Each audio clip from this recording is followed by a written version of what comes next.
Good morning, जय हिंद। कैसे हो आप लोग? कैसे हो? मैं मस्त हूँ। मैं बहुत ही ज्यादा अच्छी हूँ, बहुत मस्त एकदम। आप लोग कैसे हो? सुबह सुबह पढ़ के मजा आता है क्या? कोई दिक्कत नहीं है, अगर ये आपने सोल्व नहीं किया है स्टिल कोई इशू नहीं है।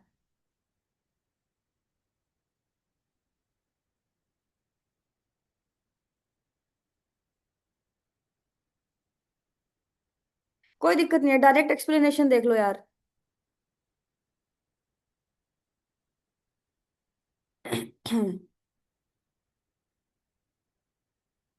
अभी हम ये दो चार ब्रेकफास्ट कर लेंगे ना, तो तुम लोग खुद से देखना कि कितना ज्यादा बूस्ट आपको लोगों को मिलेगा। जैसे हमारे ग्रामर के टॉपिक वाइज क्लासेस तो चल ही रही हैं, तो वहां से आपका मतलब बेसिक्स क्लियर हो जाएगा। यहाँ पे भी इवन जब मैं कोई भी क्वेश्चन आता है तो उसके मतलब उसके पीछे की जो भी हिस्ट्री होती है, जो भी बेसिक्स होते हैं, वो सब मैं बताती हूँ। तो आप लोगों को कोई इशू नहीं आएगा। ठीक है। और एंड देखो, मतलब ग्रामर के बेसिक्स बहुत लोगों के क्लियर होते हैं यार, लेकिन मतलब क्वेश्चन में उसको कैसे इंप्लीमेंट करना है, that is a major task. वो हम यहाँ पे सीखते हैं। तो क्वेश्चन प्रैक्टिस बहुत जरूरी है, उससे भी ज्यादा जरूरी है उन उसकी एक्सप्लेनेशन। ठीक है। मैम, जो कल 111 वाली क्लास है उसमें समझ नहीं पा रही हूँ मैं, क्या आप बोल रहे हो? ठंड तो है यार, ठंड है। एक बार बाकी बच्चों का वेट करते हैं and then we will start. तब तक आज साल खत्म हो गया यार, है ना? साल कैसे आ रहे हैं कैसे जा रहे हैं पता ही नहीं चल रहा है। अभी तो न्यू ईयर मनाया था, अभी तो ये साल शुरू हुआ था, है ना? तो साल बहुत जल्दी जल्दी जा रहे हैं, और इन्हीं सालों के बीच में कुछ लोग शायद अपनी लाइफ बना पा रहे हैं। कुछ लोगों की लाइफ चेंज हो जाती है एक पर्टिकुलर ईयर में, है ना? तो आई विश कि नेक्स्ट ईयर आपका वो ईयर बने जो आपके लिए लाइफ चेंजिंग ईयर हो। ठीक है। लाइक, ठीक है, एक बार मोटिवेट करने के लिए न्यू ईयर रेजोल्यूशन ठीक है यार। लेकिन न्यू ईयर ये रेजोल्यूशन तो आप कभी भी शुरू कर सकते हो ना। ऐसा न्यू ईयर पे ही आप शुरू करोगे ऐसा कुछ है नहीं। मतलब ठीक है, ये अच्छी बात है कि आपको एक पुश मिलता है, एक चीजों को शुरू करने का एक पॉइंट मिलता है कि इस पॉइंट ऑफ टाइम से हम अच्छी चीजें अच्छी करना शुरू करेंगे। लेकिन न्यू ईयर से ही आप कर लोगे ऐसा? न्यू ईयर में क्या है कि अब आप कर लोगे और पहले नहीं कर रहे थे और बाद में नहीं करोगे? ठीक है, it's not about new year, it's about आप खुद से चीजें मैनिफेस्ट करो, खुद से डिटरमिन्ड बनो। ठीक है। अब ये न्यू ईयर एक महीने बाद आता तो क्या आप एक महीने का वेट करते कि न्यू ईयर से ही मैं मतलब रेजोल्यूशन लूंगा? न्यू ईयर वाले रेजोल्यूशन आज तक किसी के कंप्लीट नहीं हुए। न्यू ईयर से अगर आपने सोचा है कि 5 बजे उठूंगा, तो आप नहीं उठ पाओगे। वो अंदर से आता है, वो पूरा डिटर्मिनेशन है आपके अंदर। ठीक है। बाकी कल अच्छा दिन है कि आप अपने लिए मैनिफेस्ट करो, बट उस रिजोल्यूशन का फायदा तब है जब आप उसको कंटिन्यू करोगे। ठीक है, एक दिन रेजोल्यूशन लेके खुश हो जाते हो कि फास्ट फूड नहीं खाएंगे, एक दिन नहीं खाएंगे, 2 तारीख को देखे हैं तो बैठे हैं टपरी पे ही। ठीक है। तो थोड़ा सा प्रैक्टिकल बनो अपनी लाइफ में ना। मतलब आप लोगों की क्लैरिटी ऑफ थॉट्स इतनी तगड़ी होनी चाहिए कि आपको पता है कि चीजें कैसे चलती हैं। बेवजह खुद को ही बेवकूफ मत बनाया करो कि हाँ ऐसा कर लेंगे वैसा कर लेंगे। ये जो मन को बहकाने वाली बातें होती है ना, ये बस मन को खुश करने के लिए होती है, लॉन्ग टर्म में इनसे कुछ मिलता नहीं है। तो भाई बी सीरियस और मतलब बस करना है। वो तो आज भी है हमारे मन में, कल न्यू ईयर आ जाएगा, उससे कुछ नया नहीं होगा। आज भी हमें करना है, कल भी करना है, बस न्यू ईयर है, अच्छी बात है, नया एक नया साल आ गया है, अब की बार और अच्छा करेंगे बस। इतना ही है। बाकी न्यू ईयर एंजॉय करो, घर वालों के साथ मनाओ, एक न्यू डायरेक्शन आपको मिलती है न्यू ईयर पे अपनी लाइफ के लिए। मैं बस ये बोलना चाहती हूँ कि न्यू ईयर मतलब अच्छी चीज है कि हाँ न्यू ईयर है, रिजोल्यूशन लेंगे, एक मोटिवेशन मिलता है हमें, एक पॉजिटिव मोटिवेशन, पॉजिटिव रेनफोर्समेंट हमारे लिए होता है। बट ऐसा नहीं है कि न्यू ईयर आया है तो ही हमारे हमारी चीजें सुधरेंगी, तो ही हम कुछ करेंगे। मैं फाइल शेयर करती हूँ and then we will start studying. आज भी वैसे ही मोटिवेशन हाई होना चाहिए, कल भी वैसे ही मोटिवेशन हाई होना चाहिए। आज भी पढ़ना है, कल भी पढ़ना है ना? तो ये मतलब थॉट प्रोसेस होना चाहिए मेरे हिसाब से तो।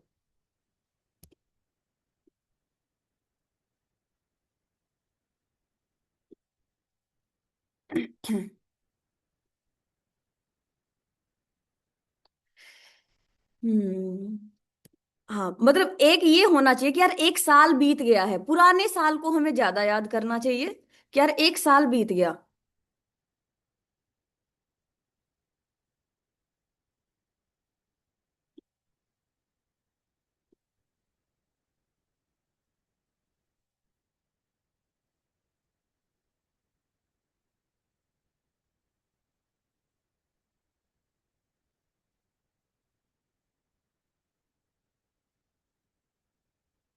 बस एक सेकंड में फाइल शेयर कर लेती हूँ।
हाँ जी, चलो, तो लेट स्टार्ट। सबसे पहले फ्रेजल वर्ब्स आपके लिए हेडेक बना हुआ है, तो हम फ्रेजल वर्ब्स भी करेंगे, एक पर्टिकुलर क्लास हम करेंगे फ्रेजल वर्ब्स की, लाइक फ्रेजल वर्ब्स के 100 क्वेश्चंस करेंगे, एंड उसमें एडिशनल जितनी भी फ्रेजल वर्ब हमें एक जगह सीखनी है वो सब वी विल लर्न। लेकिन अभी हम क्वेश्चंस के थ्रू कि क्वेश्चंस में कैसे इंप्लीमेंट करना है और कैसे चीजों को सीखना है वो हम सीखेंगे, ठीक है।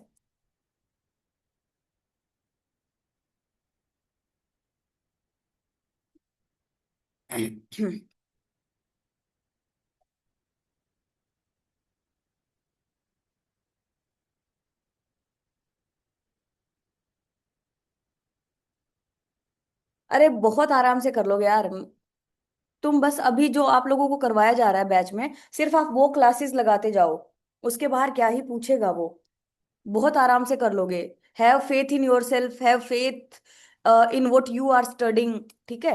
ऐसे डाउट करके क्या ही हो जाएगा, डाउट मत किया करो। नाउन के आंसर की ठीक है, डन हो जाएगा, नाउन के आंसर की भेज देंगे। ठीक है चलो, शुरू करते हैं। This is our breakfast two and last breakfast of this year. यार अगेन पुराने वाली ही प्रॉब्लम आ रही है, एक सेकेंड।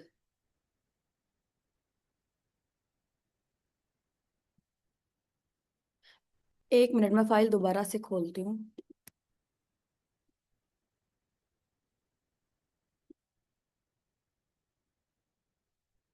हम्म।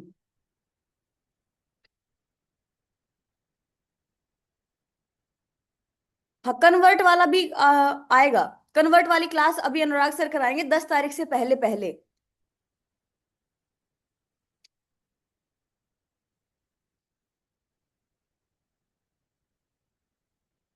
यार एक सेकेंड रुकना बस, ये फिर से उसी दिन वाले जैसे प्रॉब्लम हो रही है इसमें, पेन टैब में।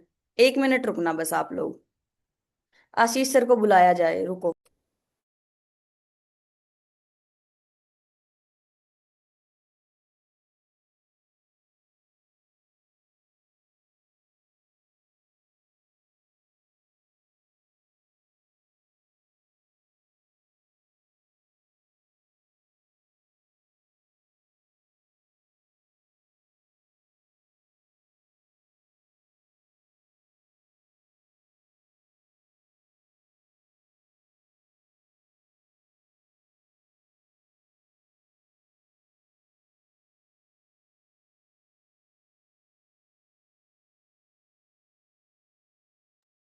यार उस दिन आशीष सर ने जिस तरीके से क्लास करवाई थी ना, 1 मिनट में रिकॉर्डिंग ऑफ कर देती हूँ then.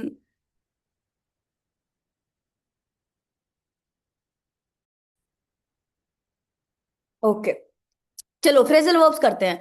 He had to dash his research paper before the final submission deadline. Final submission deadline से पहले उसको क्या करना पड़ेगा? अपने रिसर्च पेपर को क्या करना पड़ेगा? एक बार गो थ्रू करना पड़ेगा ना, रिव्यू करना पड़ेगा, एक बार अच्छे से देखना पड़ेगा। तो हमारे पास क्या हो जाएगा? लुक ओवर हमारे पास हो जाएगा। लुक ओवर, लुक ओवर का मतलब क्या होता है? किसी पर्टिकुलर चीज को रिव्यू करना। किसी चीज को रिव्यू करना, आप क्या करते हो? जैसे अगर आपको फाइनल मान लो कि अपना कोई वो करना है, सबमिट करना है कोई भी। एक सेकेंड।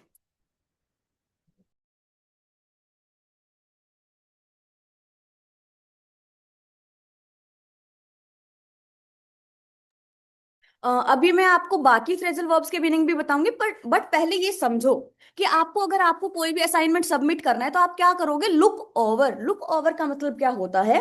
रिव्यू करना, या फिर हम बोल सकते हैं कि इंस्पेक्ट करना। किसी पर्टिकुलर चीज को इंस्पेक्शन हम करते हैं ना, जांच पड़ताल हम करते हैं, इंस्पेक्ट हम करते हैं। तो इंस्पेक्ट ब्रीफली, एक बार ऊपर ऊपर से दोबारा से हम उस चीज की क्या करेंगे? इंस्पेक्शन हम करेंगे। ठीक है। लुक इनटू का क्या मतलब होता है? लुक इनटू का मतलब होता है इन्वेस्टिगेट करना। इन्वेस्टिगेट करना, इन्वेस्टिगेट इनटू नहीं होता है। ठीक है, इन्वेस्टिगेट होता है। लुक इनटू का क्या मतलब होता है? इन्वेस्टिगेट करना। लुक अप का मतलब क्या होता है? लुक अप का मतलब होता है search in a dictionary. In a dictionary मतलब हम किसी ना किसी चीज को सर्च करते हैं, बट रेफरेंस लेने के लिए। हमने डिक्शनरी में सर्च किया रेफरेंस लेने के लिए। अगर हमें किसी वर्ड का मीनिंग देखना है तो हम डिक्शनरी में देखते हैं ना। तो हमने डिक्शनरी में उस चीज को सर्च करते हैं उस चीज का रेफरेंस पाने के लिए, रेफरेंस पाने के लिए। ठीक है। लुक आउट का मतलब क्या होता है? लुक आउट का मतलब होता है सचेत रहना। सचेत रहना, बिवेयर रहना, अवेयर रहना। बिवेयर, या फिर हम क्या बोल सकते हैं? बिवेयर बोल सकते हैं, या फिर केयरफुल हम बोल सकते हैं। सचेत रहना, जैसे look out there is a tiger, वहां पे टाइगर है, सचेत रहो। Beware there is a tiger, है ना। तो बिवेयर का मतलब क्या? लुक आउट का मतलब क्या होता है? सचेत रहना। लुक अप का मतलब क्या होता है? लुक अप, अप का मतलब होता है किसी डिक्शनरी में सर्च करना। लुक इनटू, इन्वेस्टिगेट करना। लुक ओवर, लुक ओवर का मतलब होता है रिव्यू करना, इंस्पेक्ट करना, एग्जामिन करना। ठीक है। अब देखो ये हमारे पास क्या है? लुक अप है। ऐसा ही एक होता है हमारे पास लुक फोर। लुक फोर का मतलब क्या होता है? लुक फोर का मतलब होता है टू सर्च। अच्छा मैम, अभी अभी आपने बताया कि लुकअप का मतलब भी सर्च करना होता है और लुक फॉर का मतलब भी सर्च करना होता है। लेकिन लुकअप का क्या मतलब है? कि हम रेफरेंस के लिए कोई वर्ड हम देख रहे हैं, कोई डिक्शनरी में हम सर्च कर रहे हैं रेफरेंस लेने के लिए। ठीक है। और लुक फॉर का मतलब क्या होता है? To search for a lost thing, किसी खोई हुई चीज के लिए सर्च करना। अब वो वर्ड मीनिंग खो थोड़ी ना गया है, हम तो वैसे उसको रेफर करने के लिए उसका मीनिंग देख रहे हैं ना। इसमें कोई खोई हुई चीज को हम सर्च करते हैं। जैसे I daily look for my spectacles in the morning. मैं सुबह सुबह डेली अपने स्पेक्टिकल्स खोजती हूँ, है ना। सुबह उठते से ही, अच्छा स्पेक्स कहाँ गए, क्योंकि दिख नहीं रहा होता है।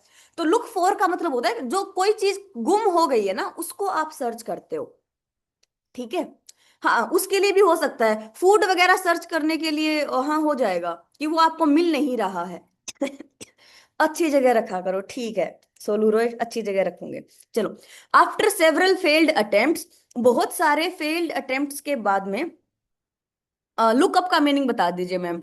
If you don't know the meaning of this word, look up in the dictionary. अगर आपको इस वर्ड का मीनिंग नहीं पता है तो आप डिक्शनरी में देखिए, look up in the dictionary हमारे पास हो जाएगा। ठीक है। After several failed attempts they decided to dash the new experiment and try a new different approach, and try a different approach. तो क्या होगा?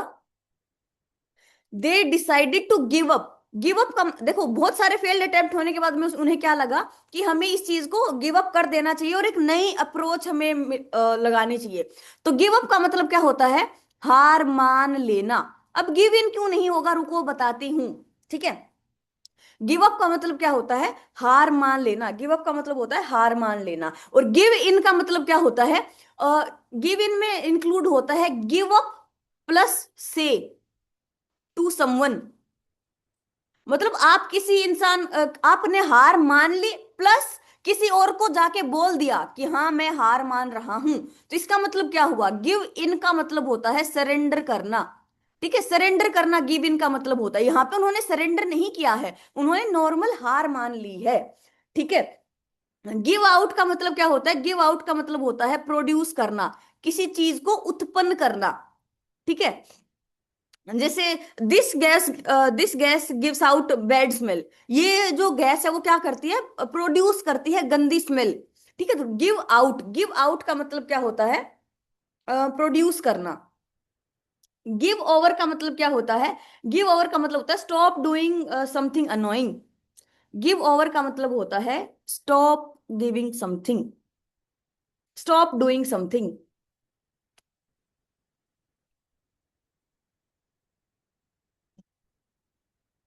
किसी काम को करना आप अगर बंद कर देते हो तो क्या हो सकता है? Stop doing something. ठीक है, चलो।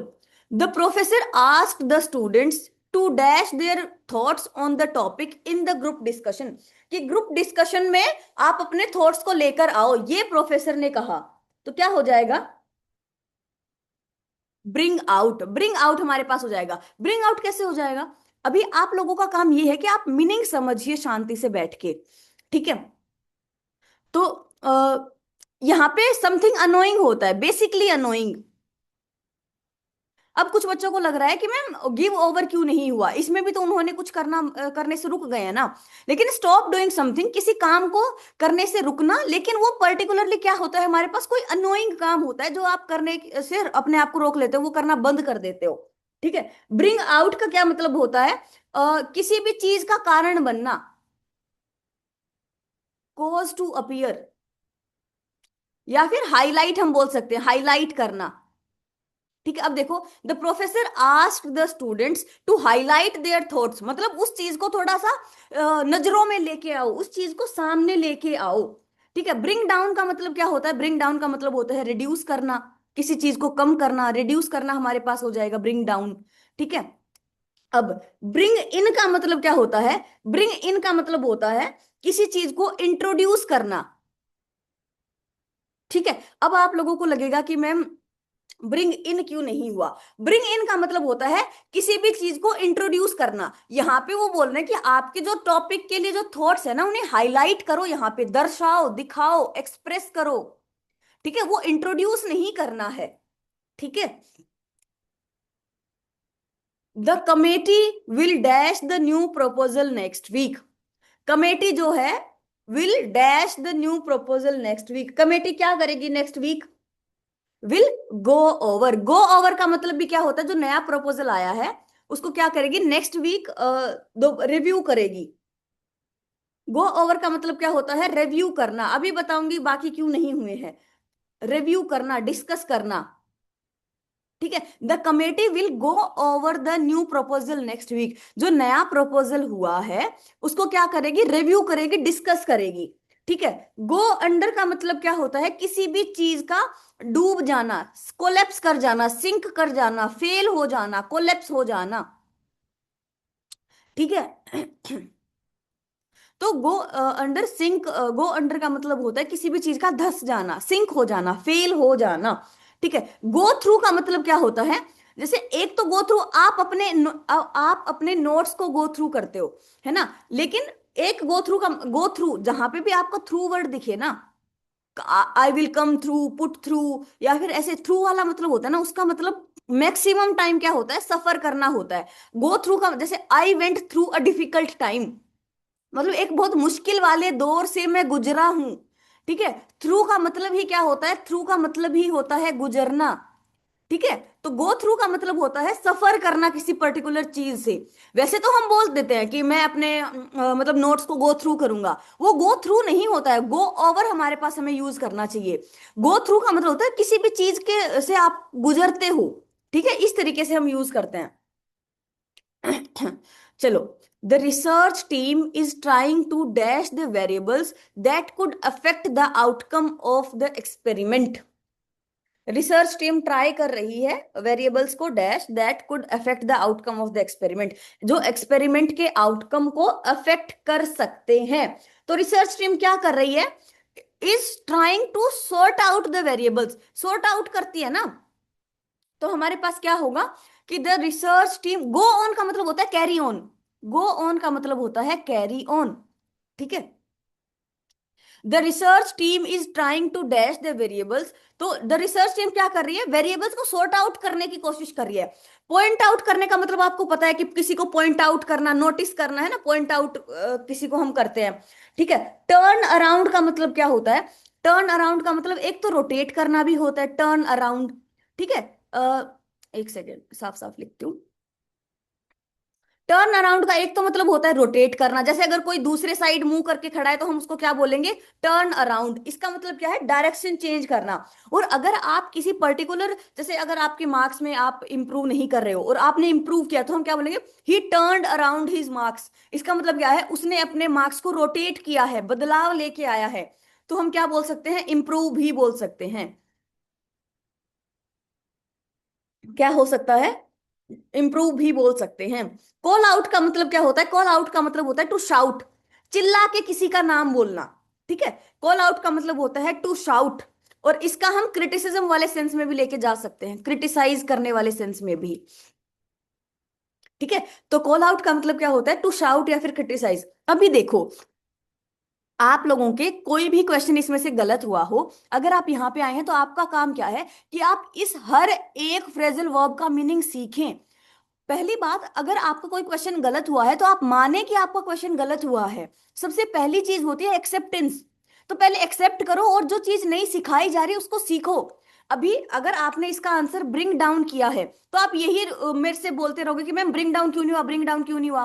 जब मैं समझा रही हूं कि ब्रिंग आउट का ये मतलब होता है, ब्रिंग डाउन का ये मतलब होता है, तो ये सीखिए ना आप। जब तक आप अपने थॉट्स में स्टक रहोगे कि मेरे वाला ही क्यों नहीं हुआ, पहली बात तो मानो कि आपका आंसर गलत है, वो चीज तो हो नहीं सकता।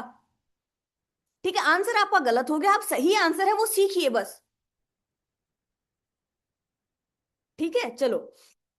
सॉर्ट आउट का मतलब नहीं पता आप लोगों को, कि सॉर्ट आउट करना मतलब चीजों को अच्छे से सॉर्ट आउट कर लेना। यार सॉर्ट आउट बहुत कॉमन वर्ड है, मैं कैसे समझाऊं इसको।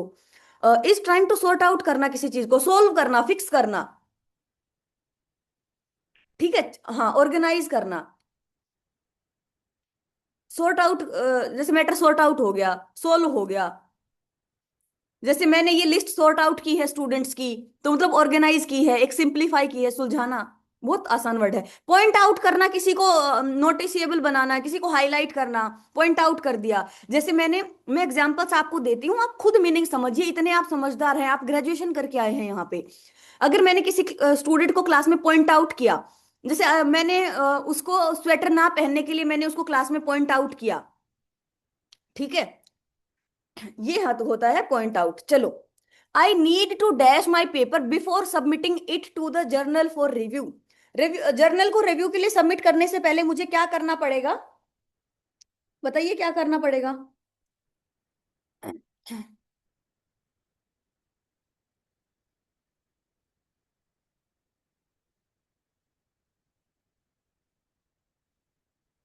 यहाँ पे तो टर्न ओवर नहीं हो सकता यार।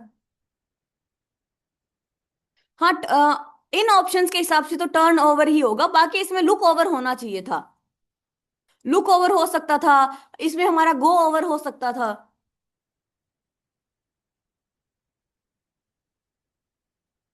लुक ओवर हो सकता था, गो ओवर हो सकता था। ठीक है, इसका आंसर, हाँ अगेन, फिर हमारा क्या हो जाएगा, टर्न ओवर ही होगा, टर्न ओवर ही होगा। ठीक है, बाकी ऑप्शंस की मीनिंग बताती हूँ। टर्न ओवर, टर्न ओवर हमारा आंसर हो जाएगा। टर्न ओवर का मतलब होता है टू फ्लिप, किसी चीज को फ्लिप कर देना, बदल देना। ठीक है, बताती हूँ यार, रुको, शांति रखो। To flip. ठीक है, या फिर क्या हो सकता है, to give something to someone.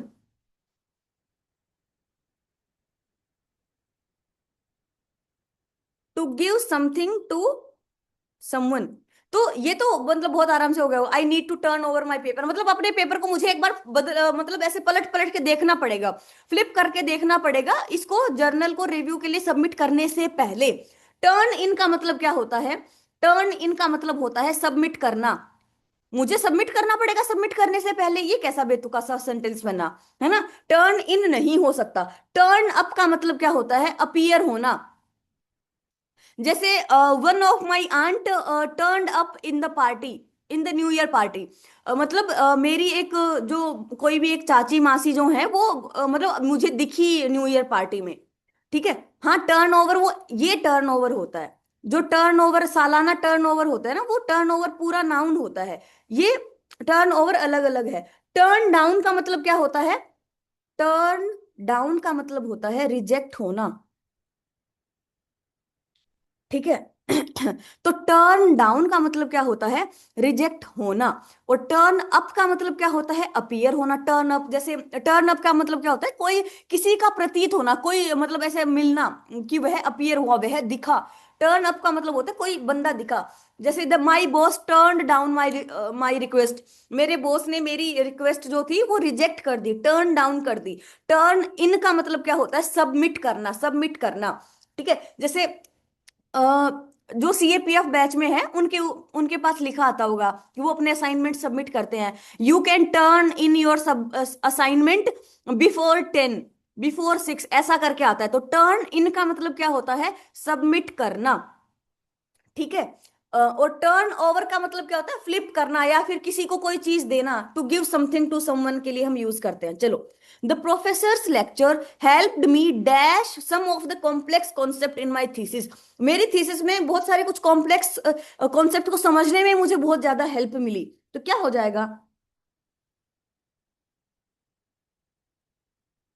Get through.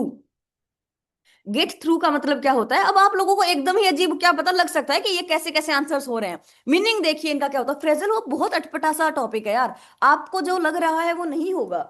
ठीक है। गेट थ्रू का मतलब होता है, एक तो गेट थ्रू का मतलब सरवाइव करना भी होता है। मैंने क्या बताया था? हमेशा जिस भी वर्ड में थ्रू आ जाए मतलब आप किसी चीज से सरवाइव कर रहे हो। नहीं, कोई रूल नहीं है इनको याद करने का, इनको मीनिंग सीखने पड़ेंगे। और एक गेट थ्रू का मतलब होता है समझना, अंडरस्टैंड करना। ठीक है। Helped me understand some of the complex concepts. Professor के लेक्चर ने मुझे कॉम्प्लेक्स कॉन्सेप्ट्स को समझने में मदद की। तो गेट थ्रू का मतलब क्या होता है? अंडरस्टैंड करना। गेट डाउन का मतलब क्या होता है? जैसे get down the bus. Get down का मतलब क्या होता है? नीचे उतरना। और एक गेट डाउन का मतलब होता है नोट डाउन भी होता है। Note down, jot down. ठीक है। डीबोर्ड करना, जैसे बस से आप नीचे उतरते हो तो क्या होता है? Get down of the bus होता है। डीबोर्ड द बस हमारे पास होता है, स्टेप डाउन हम बोल सकते हैं, नीचे की तरफ उतरना। ठीक है। और गेट ऑन का मतलब क्या होता है? गेट ऑन का मतलब गो ऑन ही होता है, कंटिन्यू, कैरी ऑन। किसी चीज को कंटिन्यू रखो, कैरी ऑन रखो, मतलब लगातार चलने दो। गेट ऑन का मतलब क्या होता है? कंटिन्यू करना। गेट डाउन का मतलब क्या होता है? डीबोर्ड करना। और गेट थ्रू का मतलब क्या होता है? समझना किसी चीज को। ठीक है। गेट आउट का आपको तो पता ही है। गेट आउट, गेट आउट का मतलब होता है किसी जगह से बाहर निकल जाना, गेट आउट फ्रॉम हियर ऐसा हम बोलते हैं ना। तो गेट आउट हमारे पास होता है। चलो, the results of the experiment will, the results of the experiment will dash after data collection. क्या होगा?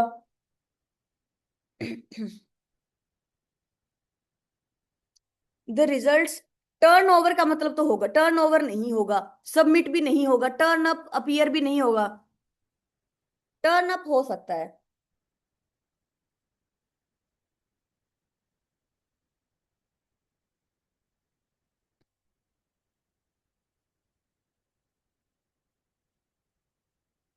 एक minute, the results of the experiment, experiment के जो रिजल्ट हैं will turn up after data collection. Data collection के बाद में जो हमारे एक्सपेरिमेंट के रिजल्ट्स हैं वो हमारे सामने आएंगे।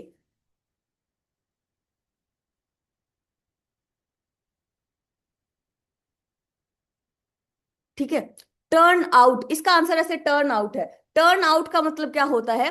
Will, will be produced, will and up.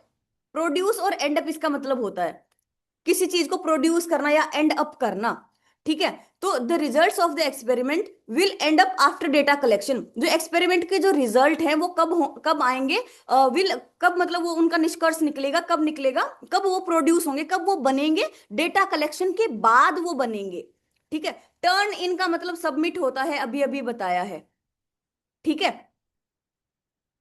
चलो, we need to dash the data before drawing any conclusion. कोई कंक्लूजन निकालने से पहले हमें क्या करना पड़ेगा? We need to work out the data. Work out on the data होना चाहिए वैसे तो।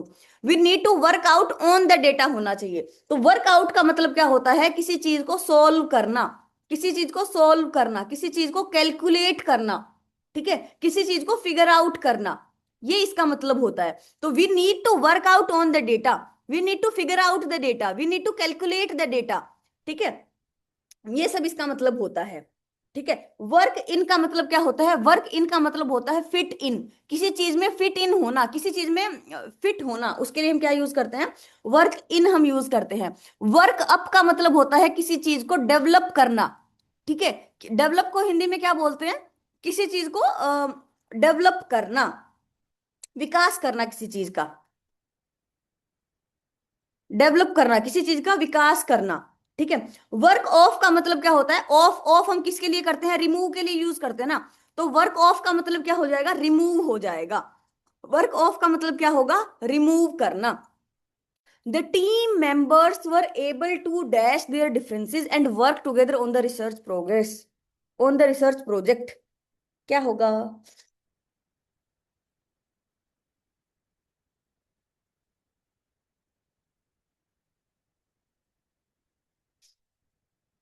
ये आसान है, ये आसान है। अभी मैं बाकी बताती हूँ, आप अपने आप समझ जाएंगे। ब्रेक इन का मतलब क्या होता है? ब्रेक इन का मतलब होता है इंटरप्ट करना, ठीक है, बीच में मतलब दिक्कत करना, इंटरप्ट करना, ठीक है। और ब्रेक इन का मतलब ब्रेक इनटू भी होता है, break into, to enter somewhere forcefully. चुपचाप ध्यान से सुनो। जबरदस्ती किसी जगह घुसने के लिए हम क्या यूज करते हैं? ब्रेक इनटू, ठीक है। वैसे ब्रेक इन का मतलब होता है ब्रेक इन, ब्रेक इन का मतलब क्या होता है? इंटरप्ट करना, कहीं पे टांग अड़ाना बीच में, ठीक है। और ब्रेक इनटू का क्या मतलब होता है? टू एंटर समवेयर फोर्सफुली, जबरदस्ती किसी पे, किसी जगह घुसना, हम रॉबरी हम बोल सकते हैं, ठीक है। तो ये हमारे पास ब्रेक इनटू का मतलब होता है, लेकिन कभी कभी ब्रेक इन वाले, ब्रेक इन का मतलब भी ये हो जाता है, ठीक है। तो रोबरी करना या कहीं पे जबरदस्ती घुसने के लिए हम क्या यूज करते हैं? Break into. लेकिन ब्रेक इनटू ऑप्शन में अगर हमारे पास नहीं होगा तो हम क्या यूज कर सकते हैं? हम ब्रेक इन भी यूज कर सकते हैं, प्लीज इस बात को ध्यान रखना, ठीक है। ब्रेक डाउन का मतलब क्या होता है? जैसे he broke down after the death of, after the death of one of the family members, after one of the family members, ठीक है। मतलब उनके फैमिली में किसी एक इंसान की डेथ के बाद वो बहुत ज्यादा ब्रेक डाउन हो गया, ब्रोक डाउन हो गया। तो ब्रेक डाउन का मतलब क्या होता है? इमोशनल कोलेप्स, इमोशनली धस जाना, इमोशनल कोलेप्स हम ब्रेक डाउन बोल सकते हैं। और my my car broke down when I was coming to the office, जब मैं ऑफिस में आ रही थी तो मेरी कार ब्रोक डाउन हो गई। तो कार इमोशनली थोड़ी ना टूट जाएगी। तो ब्रेक डाउन का क्या मतलब होता है? मैकेनिकल फेलियर, मैकेनिकल फेलियर के लिए हम क्या यूज करते हैं? ब्रेक डाउन हम यूज करते हैं, ठीक है। और ब्रेक आउट का मतलब क्या होता है? ब्रेक आउट, जैसे corona broke out, corona broke out है ना, तो क्या हो गया? इरप्ट होना, इरप्ट किसी भी चीज का अचानक से इरप्ट होना, एक्सप्लोड होना, एक्सप्लोड एंड देन क्या हो जाएगा? वो चीज स्प्रेड करती है एक बड़े लेवल पे, ठीक है। अनएक्सपेक्टेडली जब कोई चीज इरप्ट होती है, एक्सप्लोड होती है ना, उसके लिए हम क्या यूज करते हैं? ब्रेक आउट हम यूज करते हैं। तो अब बताओ, डिफरेंसेस ब्रेकआउट हुए? नहीं। ब्रेक डाउन हुए? नहीं।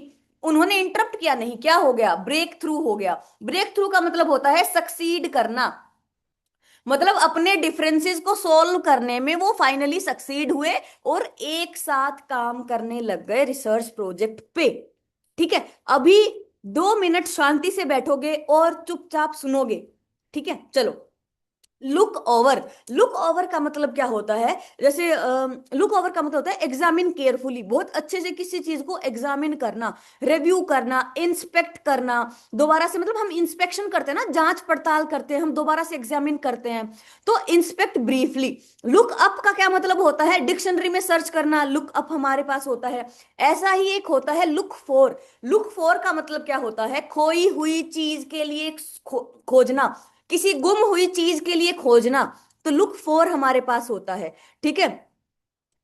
लुक आउट का मतलब क्या होता है? लुक आउट का मतलब होता है सचेत रहना, बिवेयर, बिवेयर रहना, केयरफुल रहना। लुक इनटू का क्या मतलब होता है? इन्वेस्टिगेट करना। जैसे the police is looking into the matter, police क्या कर रही है? इस मैटर को इन्वेस्टिगेट कर रही है, police is looking into the matter. ठीक है। गिव इन, गिव इन का मतलब क्या होता है, सरेंडर कर देना। मतलब इसमें हार भी आप मानते हो, लेकिन सामने वाले को बोलते हो कि भाई मैं हार मानता हूं, मुझे छोड़ दो। तो गिव अप और गिव इन वैसे हम मोर और लेस सिनोनिम्स की तरह यूज करते हैं, लेकिन गिव अप का मतलब क्या होता है, गिव अप का मतलब होता है हार मान लेना। नॉर्मली किसी काम पे आपने हार मान ली ना, भाई अब नहीं हो रहा हमसे, तो ये क्या होता है, गिव अप करना, हार मान लेना। और गिव इन का क्या मतलब होता है, गिव इन का मतलब होता है किसी चीज से हार मान लेना, या फिर किसी चीज से हार मान लेने के बाद किसी सामने वाले इंसान के जाके आप बोल दो कि हाँ भाई मैं हार मान रहा हूं, तो इसका मतलब क्या हुआ, सरेंडर करना हमारा गिव इन का मतलब होता है। गिव आउट का मतलब क्या होता है, प्रोड्यूस करना, उत्पन्न करना, गिव आउट का मतलब होता है। ठीक है। गिव ओवर का मतलब क्या होता है, स्टॉप डूइंग समथिंग, किसी काम को करने से रुकना, कोई काम ना करना आगे। और वो क्या होता है, जनरली वो अनोइंग काम के लिए हम यूज करते हैं। ठीक है। ये क्या करते हैं हम, जनरली अनोइंग काम के लिए हम यूज करते हैं। तो अब हमारे पास एक वर्ड है ब्रिंग डाउन। ब्रिंग डाउन का मतलब क्या होता है, किसी चीज को रिड्यूस करना, किसी चीज को डिक्रीज करना, कम करना, किसी चीज को डिक्रीज करना, कम करना, ब्रिंग डाउन हमारे पास होता है। ब्रिंग इन का मतलब क्या होता है, ब्रिंग इन का मतलब होता है इंट्रोड्यूस करना, in introduce, bring introduce, bring introduce, ऐसे करके याद रखो। ठीक है। ब्रिंग आउट का मतलब क्या होता है, किसी चीज को होने के लिए, मतलब किसी चीज के होने का कारण बनना, हाईलाइट करना, एक्सप्रेस करना। ठीक है। बेटा जी अभी रुको, तुम लोगों को अभी तुम्हारा होमवर्क बाकी है। ठीक है। गो ओवर, गो ओवर का मतलब क्या होता है, रिव्यू करना, डिस्कस करना। मतलब किसी चीज को आपने रिव्यू किया है, दोबारा से आपने डिस्कस किया है। गो ऑन का मतलब क्या होता है, कैरी ऑन करना। गो अंडर का क्या मतलब होता है, अंडर मतलब नीचे की तरफ जा रही है वो चीज, है ना, नीचे की तरफ जा रही है, इसका मतलब क्या है, वो चीज सिंक कर रही है, फेल हो रही है, कोलेप्स कर रही है, धंस रही है। ठीक है। गो थ्रू का, थ्रू वर्ड का मतलब क्या होता है, थ्रू का मतलब होता है किसी के जरिए से गुजरना, किसी चीज के बीच में से गुजरना। तो गो थ्रू का मतलब क्या होता है, सफर करना। सॉर्ट आउट का मतलब क्या होता है, मैटर सॉर्ट आउट हो गया, या फिर चीजें मैंने सॉर्ट आउट कर ली, पूजा के लिए मैंने चीजें सॉर्ट आउट कर ली, या फिर मतलब जो भगवान जी वाली पूजा के लिए मैं बात बोल रही हूँ। ठीक है। तो मतलब किसी भी एक पर्टिकुलर चीज के लिए वो कर लेना, सॉर्ट आउट कर लेना, चीजें सॉर्ट आउट करना। ठीक है। टर्न अराउंड का मतलब क्या होता है, तेरा ध्यान किधर है, और तेरा हीरो इधर है ना। तो टर्न अराउंड का मतलब क्या होता है, कहाँ देख रही हो, मुड़ो, रोटेट करो, यहाँ हूं मैं, इधर है तुम्हारा हीरो, है ना। तो टर्न अराउंड का मतलब क्या होता है, घूमना, ए कहाँ देख रही हो, इधर देखो, है ना। तो टर्न अराउंड का मतलब होता है रोटेट करना, या फिर क्या होता है, इंप्रूव करना। अब अगर आपने अपने मार्क्स में टर्न अराउंड किया है, मतलब मुड़ के आपने अपने मार्क्स में देखा, इसका मतलब क्या है, मार्क्स को इंप्रूव किया है ना। कॉल आउट का मतलब क्या होता है, चिल्ला कर किसी को बोलना, टू शाउट। और जब हम चिल्ला चिल्ला के बोलते हैं तो क्या करते हैं, किसी इंसान को के बारे में भला बुरा बोल रहे हैं, तो क्या हो सकता है, इसका मतलब क्रिटिसाइज करना भी हो सकता है। ठीक है। अच्छा, त्रिशा पापा जी को नमस्ते, पाए लागू पापा जी नमस्ते। नमस्ते अंकल जी। अंकल जी वो याद करवाने के लिए मतलब ऐसे एग्जांपल्स देने पड़ते हैं। ठीक है। चलो, टर्न डाउन का मतलब क्या होता है, टर्न डाउन का मतलब होता है रिजेक्ट करना। ठीक है। टर्न डाउन का मतलब होता है रिजेक्ट करना, जैसे my boss turn down my request, मेरे बॉस ने मेरी रिक्वेस्ट को रिजेक्ट कर दिया। टर्न अप का मतलब क्या होता है, टर्न अप का मतलब होता है अपीयर होना, सामने आना। ठीक है। टर्न अप का मतलब होता है सामने आना, सामने आना, सामने आना। ठीक है। टर्न इन का मतलब क्या होता है, टर्न इन का मतलब होता है सबमिट करना। तो क्या हो जाएगा हमारे पास, टर्न ओवर, मुझे अपने पेपर को एक बार फ्लिप करके, मतलब इधर उधर मोड़ के देखना पड़ेगा। To give something to someone भी हम बोल सकते हैं। ठीक है। गेट आउट, नॉर्मल हमारा गेट आउट करना। गेट ऑन मतलब किसी चीज को कंटिन्यू करना, कैरी ऑन करना। ठीक है। गेट डाउन द बस, बस से नीचे उतर जाओ, नीचे उतर जाना, डी बोर्ड हम बोल सकते हैं। गेट थ्रू का मतलब क्या होता है, थ्रू वाले वर्ड्स में सर्वाइव वाला मीनिंग तो होता ही होता है। दूसरा क्या होता है, समझना किसी चीज को। The professors lecture helped me get through some of, मतलब कॉम्प्लेक्स कॉन्सेप्ट्स के बीच में से गुजरना, गुजरने के लिए मतलब मेरे को हेल्प किया। कॉन्सेप्ट मतलब जो कॉम्प्लेक्स वाले कॉन्सेप्ट्स थे, वो उनसे मैं गुजर पाया, उनको मैं समझ पाया। तो ये हमारे पास होता है। हाँ, इसमें टर्न अप हो सकता है अगर टर्न आउट ऑप्शन में ना हो तो। ठीक है। अब ये देखो, the results of the experiment will turn out after data collection. इसमें मैं आपको डिफरेंस समझाती हूँ क्यों हमारे पास टर्न अप ज्यादा सही नहीं है। इसमें क्या है, डेटा कलेक्शन के बाद में क्या होगा, एक्सपेरिमेंट का जो रिजल्ट है वो बनेगा। समझ रहे हैं आप कि the results of the experiment will produce after data collection. Data collection के बाद में एक्सपेरिमेंट का रिजल्ट बनेगा, डेटा कलेक्शन पहले होगा ना, तब तो रिजल्ट हमारा तैयार होगा ना। इसलिए हमने ये प्रोड्यूस करा है। जरूरी नहीं है कि वो रिजल्ट हम किसी को दिखाएं भी। टर्न अप का मतलब तो अपीयर होना होता है ना। ये रिजल्ट अपीयर थोड़ी ना होगा, डेटा कलेक्शन के बाद में वो रिजल्ट बनेगा। जैसे हमारे पास होता है, जैसे कोई भी सर्वे अगर आता है तो उसके लिए डेटा कलेक्ट करते हैं ना, गवर्नमेंट करती है, डेटा कलेक्ट करती है। तो डेटा कलेक्ट करके क्या होता है, वो रिजल्ट बनता है उस एक्सपेरिमेंट का। जरूरी नहीं है कि वो पब्लिश भी हो, वो सामने भी दिखे। समझ रहे हो, इसलिए हमारा टर्न आउट हमारे पास ज्यादा सही ऑप्शन है। टर्न इन का मतलब क्या होता है, सबमिट करना। चलो, वी नीड टू वर्कआउट, मुझे इस डेटा पे वर्कआउट करने की जरूरत है। तो वर्कआउट का मतलब होता है सॉल्व करना, कैलकुलेट करना, फिगर आउट करना। वर्क इन का मतलब होता है फिट इन होना किसी भी चीज में। वर्क अप का मतलब होता है डेवलप करना। वर्क ऑफ, ऑफ का हम सेपरेशन के लिए सेंस करते हैं, तो वर्क ऑफ का मतलब होता है रिमूव करना। ठीक है, ब्रेक थ्रू का मतलब क्या होता है, सक्सीड करना। ठीक है, ब्रेक इन का मतलब क्या होता है, इंटरप्ट करना। ब्रेक डाउन इमोशनल कोलेप्स और मैकेनिकल फेलियर के लिए हम यूज कर सकते हैं। ब्रेक आउट का मतलब होता है इरप्ट करना, एक्सप्लोड करना। ठीक है, हाँ, वर्कआउट एक्सरसाइज भी होता है। चलो एरर्स हम करते हैं। ठीक है, जो लोग ये बोल रहे हैं कि मैम आगे बढ़िए और मतलब 10 क्वेश्चंस हुए हैं इतने मिनट में, तो क्या आप लोगों को ये वर्ड्स याद नहीं हो गए हैं? क्वेश्चंस कंप्लीट करने से मतलब है या फिर लर्निंग इंप्रूव करने से मतलब है? सीखना है ना।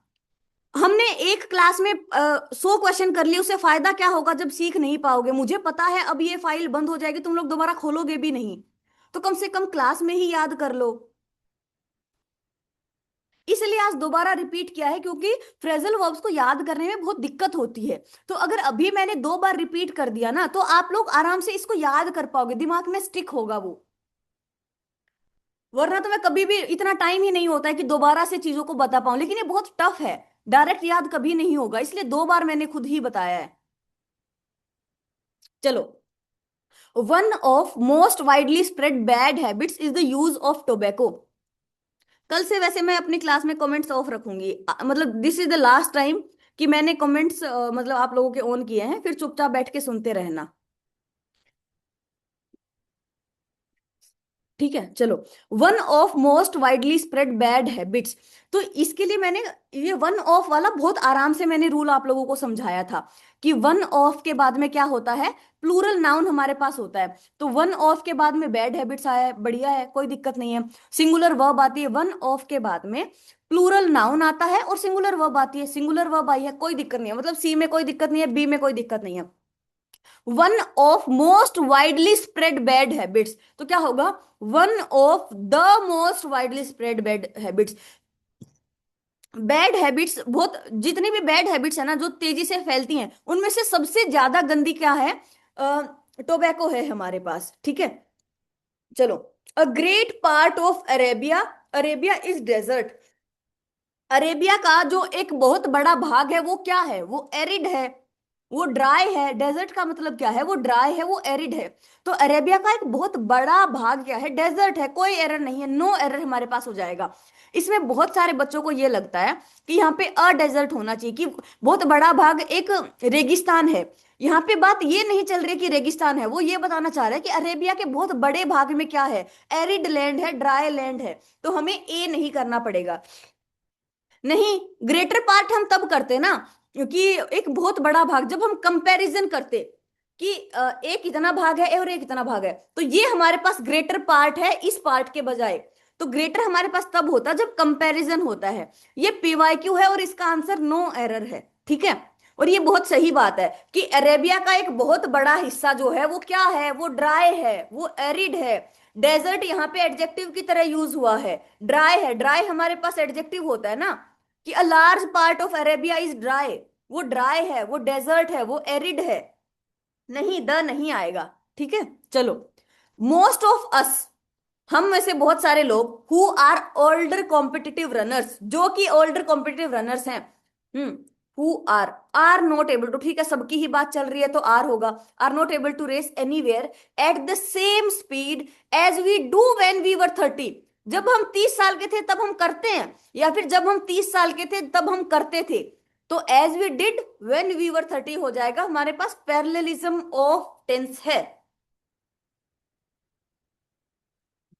ठीक है, work hard लेस्ट you should not fail, हमारे पास लेस्ट के लिए दो ही रूल हैं, प्लीज इनको याद कर लेना।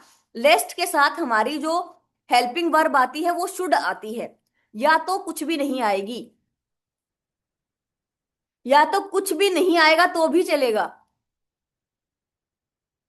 कुछ भी नहीं आएगा तो भी सही है। ठीक है, और लेस्ट हमारे पास itself is a negative word, तो लेस्ट के साथ क्या होता है, नोट वर्ड का यूज नहीं करते हैं, तो लेस्ट यू शुड फेल हमारे पास हो जाएगा, नोट हम नहीं लगाएंगे। ठीक है, चलो, the Eastern Ghats are home of 2600 plant species, इसको बहुत ध्यान से समझना। अभी मेरी बात सुनो, जैसे अगर हम कहा जैसे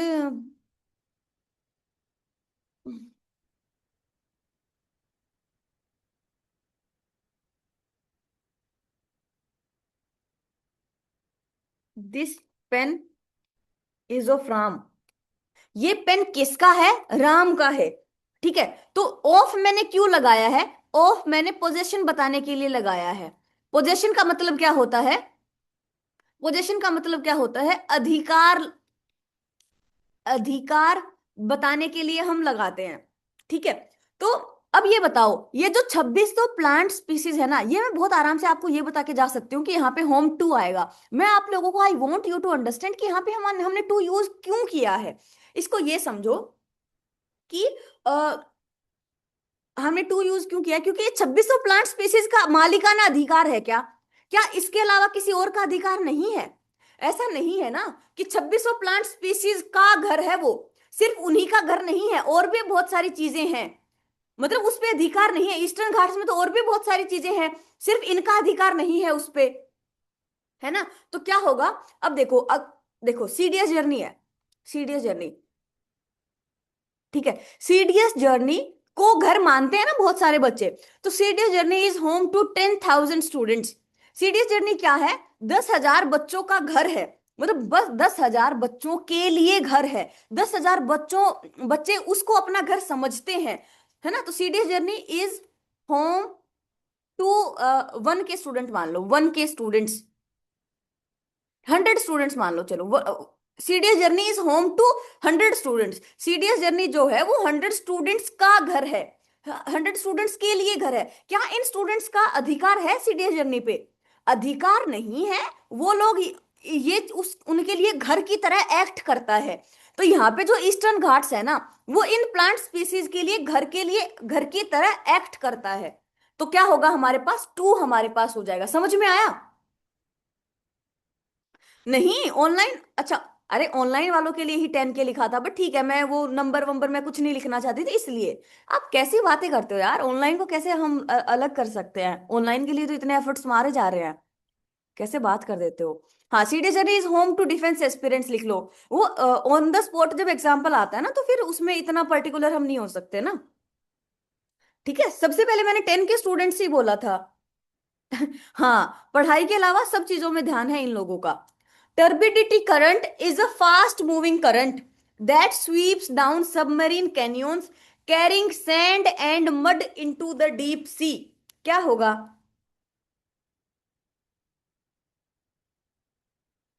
क्या होगा, आंसर बता दो। कोई भी एरर नहीं है। Carrying sand and mud, mud और सैंड लेके आते हैं ये, अब यहाँ पे बहुत सारे बच्चे बोलते हैं मैम इन भी तो हो सकता है। अरे, पहले वो मड और सैंड बाहर थी, यहाँ पे थी, अब वो ये डीप सी जो है हमारे पास इसके अंदर आ गई, इसका जो वो है पोजीशन है वो चेंज हुई ना, उसका मीडियम चेंज हुआ ना, तो इनटू सही है, नो एरर हमारे पास हो जाएगा। चलो, every one of the boys, अभी अभी बता के आई हूं, वन ऑफ के बाद में, जब तक तुम लोगों को रट नहीं जाएगा ना तब तक बताती रहूंगी, वन ऑफ के बाद में प्लूरल नाउन, तो ये हमारे पास वन, एवरी वन और ईदर नीदर के लिए भी लगता है। ठीक है। तो every one of the boys loves to ride हमारे पास हो जाएगा। ठीक है। Many a man, many a man has comed to this temptation, क्या हो जाएगा, no error. Many a man होता है। अब देखो यहाँ पे ए का मतलब क्या होता है, ए का मतलब होता है एक, एक मतलब वन, सिंगल, है ना। तो ए के लिए तो हम एक बंदे की बात हो रही तो मैन ही यूज करेंगे। अब यहाँ पे अगर एक सिंगुलर सब्जेक्ट है हमारे पास तो सिंगुलर वर्ब ही आएगी ना, तो हमारे पास नो एरर इसमें हो जाएगा। A time slot of 15 minutes, of हमारे पास क्या है, प्रेपोजिशन है। ऑफ क्या है, हमारे पास प्रेपोजिशन है। तो 15 मिनट्स क्या हुआ, ऑब्जेक्टिव केस में आया है ना, ऑब्जेक्टिव केस में। और इससे पहले हमारे पास क्या आया है, अ टाइम स्लॉट। अ का मतलब क्या होता है, एक, एक है तो क्या होगा, सिंगुलर वर्ब होगा, इज अलाउड हमारे पास हो जाएगा। ठीक है। ही आस्क्ड, अभी देखो अगेन, अभी अभी क्या बताया था मैंने, एवरीवन, वन, ईदर, नीदर के बाद में ऑफ आता है तो प्लूरल नाउन आता है, सिंगुलर वर्ब आती है। मोस्ट इंपोर्टेंट टॉपिक है हमारे ग्रामर में। ठीक है। Either of the brothers, either of के बाद में plural noun singular verb, was at home हो जाएगा। ठीक है। चलो, नहीं ईच क्यों लगेगा, इधर दोनों भाइयों में से कोई है भी या नहीं घर पे। चलो, बहुत अच्छे क्वेश्चंस। पार्ट्स ऑफ स्पीच के क्वेश्चंस बने क्या तुम लोगों से, पार्ट्स ऑफ स्पीच के आंसर्स बता दो।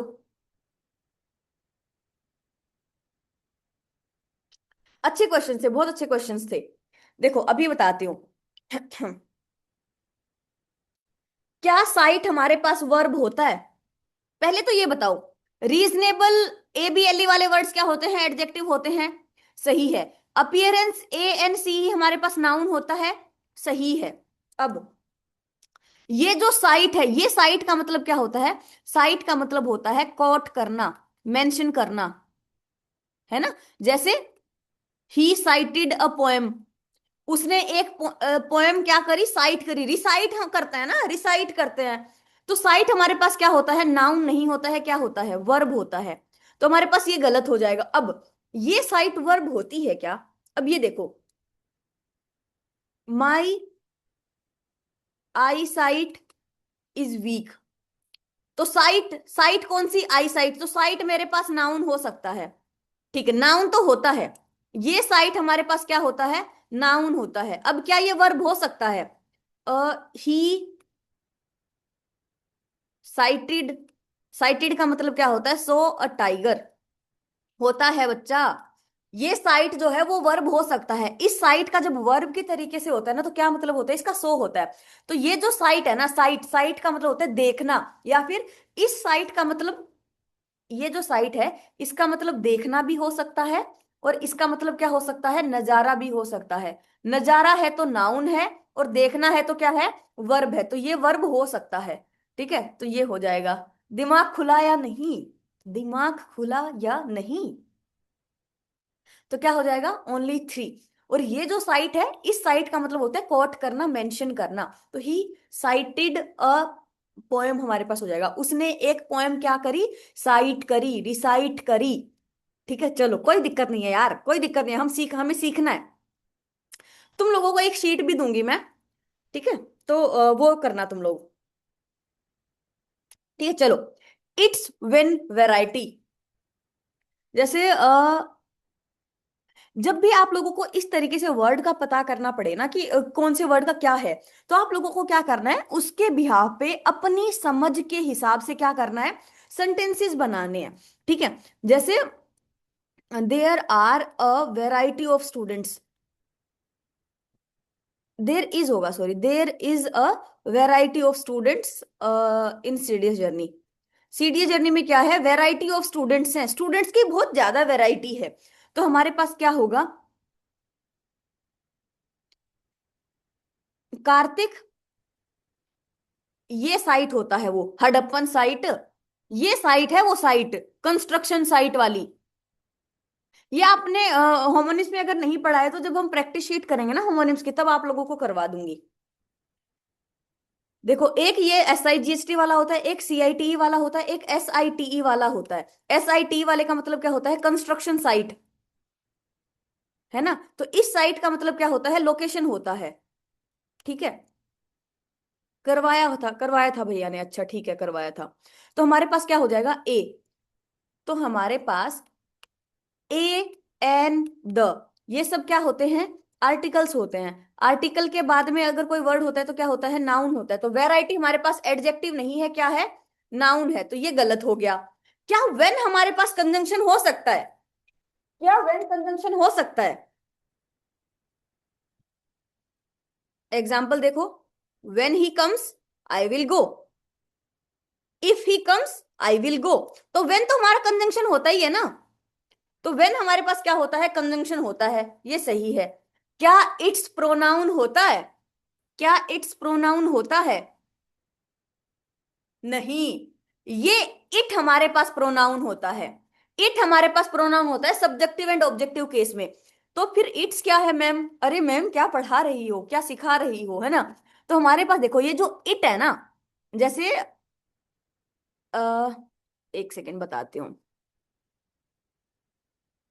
देखो, इट किल्ड द रैट, तो इट हमारे पास प्रोनाउन है सब्जेक्टिव केस में, द रैट किल्ड इट।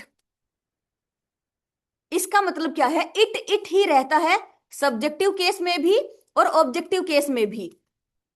ठीक है, अब ये जो इट्स है, इट्स क्या होता है, इट्स हमारे पास पोजेशन पोजेशन बताता है। तो पोजेसिव क्या बनता है, वो एडजेक्टिव बनता है। तो प्रोनाउन नहीं होगा। कितने सही हैं, एक सही है, ओनली वन। हाँ अच्छा, इट्स हिज ड्यूटी, ये जो आपने लिखा है ना इट्स हिज ड्यूटी, ये इट्स हिज ड्यूटी है। या क्या यहाँ पे अपोस्ट्रोफी लगा है, इसका मतलब क्या है, इट इज होता है, इसका मतलब बच्चा, इसका मतलब होता है इट इज होता है। तो इसमें इट अलग हो गया, इट इज, ये जो है ना इसमें अपोस्ट्रोफी लगा है, यहाँ पे क्या लगा है, इट्स है। और ये ऐसा सीडीएस में पहले आया हुआ है, इस इट्स के यूसेज पे क्वेश्चन है। ठीक है, जब हमारे पास इट्स में बिना अपोस्ट्रोफी के डायरेक्ट आईटीएस आता है ना, डायरेक्ट इट्स आता है, इसका मतलब क्या है, ये पॉजेसिव केस है। ठीक है, पॉजेसिव केस है तो इसको क्या है, किसी नाउन की जरूरत होती है।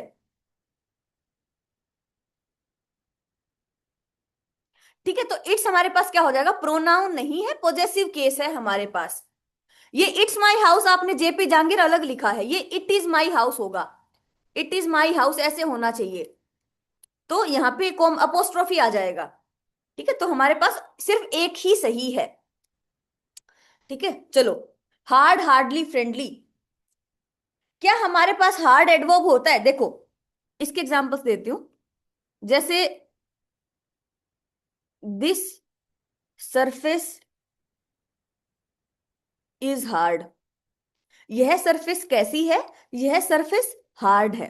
तो हार्ड हमारे पास क्या हो जाएगा, एडजेक्टिव हो जाएगा। ठीक है, अब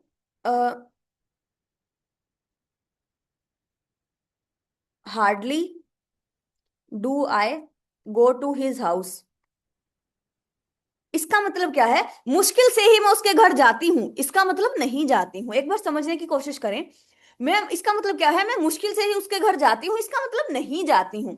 अब अगेन, हार्ड हमारे पास एडजेक्टिव है, एडजेक्टिव में एलवाई बना तो एडवर्ब हो जाएगा। ठीक है, लेकिन मैं आपसे आपको यहाँ पे ये बताना चाहती हूँ, ये जो हार्डली है ना हमारे पास, ये जो हमारे पास हार्डली है, ये एडवर्ब तो है, लेकिन ये कैसी एडवर्ब है, नेगेटिव एडवर्ब है। लेकिन अगर मुझे इसी को पॉजिटिवली तरीके से यूज करना है तो मुझे क्या करना पड़ेगा, तो इसके लिए हमने एक एक्सेप्शन निकाला कि इस हार्ड को ही हम क्या यूज कर लेंगे, एक एडवर्ब की तरह यूज कर लेंगे। जैसे शी वर्क्स हार्ड, वह बहुत मेहनत करती है ना, वर्क्स क्या हो जाएगा, वर्ब हो जाएगा, वर्ब हो जाएगा तो हार्ड क्या हो जाएगा, एडवर्ब हो जाएगा, है ना।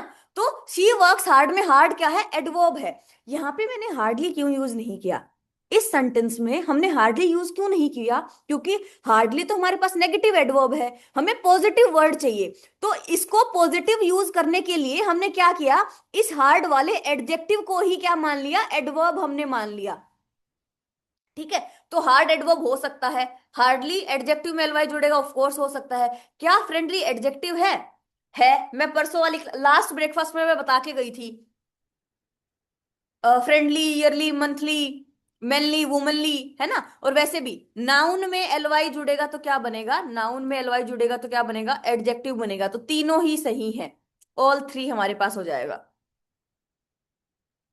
हाँ जी, सोलू रॉय। चलो, क्या एल्यूडेड प्रेजेंट पार्टिसिपल है? क्या क्या एल्यूडेड प्रेजेंट पार्टिसिपल है? प्रेजेंट पार्टिसिपल तो आईएनजी फॉर्म होता है ना मैम, लेकिन ये वी3 फॉर्म है। नहीं मैम, ये नहीं है, नहीं है।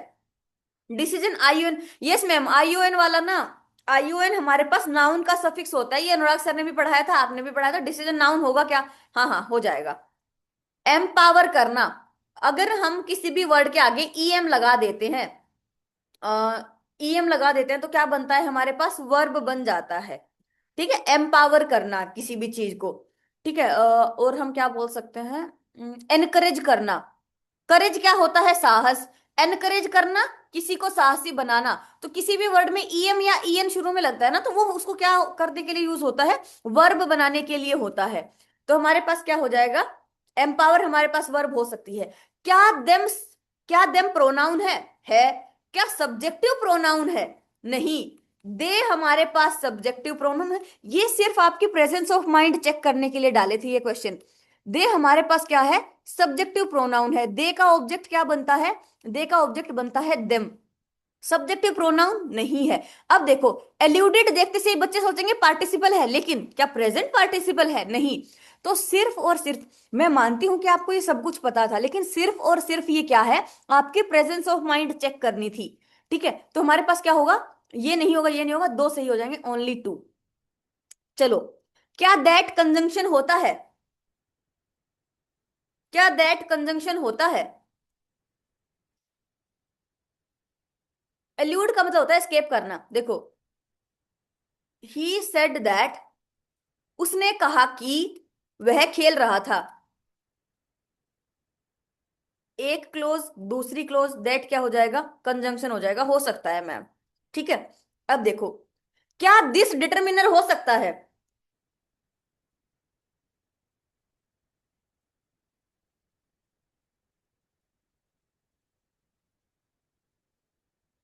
This pen is mine, noun को डिटरमाइन करने का हो सकता है। क्या एडवर्ब हो सकता है एज? क्या ये एज एडवर्ब हो सकता है? She is as beautiful as her sister. वह कितनी सुंदर है जितनी की उसकी बहन। तो ब्यूटीफुल हमारे पास क्या हो गया? Adjective. She is very beautiful, इसको आप ऐसे समझिए, सी इज वेरी ब्यूटीफुल हम लिख सकते हैं ना। वह ब्यूटीफुल कितनी है? बहुत ब्यूटीफुल है। अब यहाँ पे वो कितने ब्यूटीफुल है? इतनी जितनी की। तो एज हमारे पास क्या हो जाएगा? एज एडवर्ब हो जाएगा ना। ब्यूटीफुल कितनी? इतनी ब्यूटीफुल। अब कितनी, ये हमने आगे बताया है। कितनी ब्यूटीफुल है ये तो हमने आगे बताया है, लेकिन हमने यहाँ पे ये तो बताया ना कि ब्यूटीफुल कितनी है। इतनी ब्यूटीफुल है, इतनी। ठीक है, तो एज क्या हो जाएगा? एडवर्ब। क्या एज कंजंक्शन हो सकता है? As I was ill, I couldn't come to office. क्योंकि मैं बीमार थी, मैं ऑफिस नहीं आ सकती थी। तो एज हमारे पास रीजन वाला कंजंक्शन होता है, रीजन बताता है। तो हमारे पास एज कंजंक्शन हो सकता है। All are correct. ठीक है, चलो ये बताओ, 31st वाला बताओ।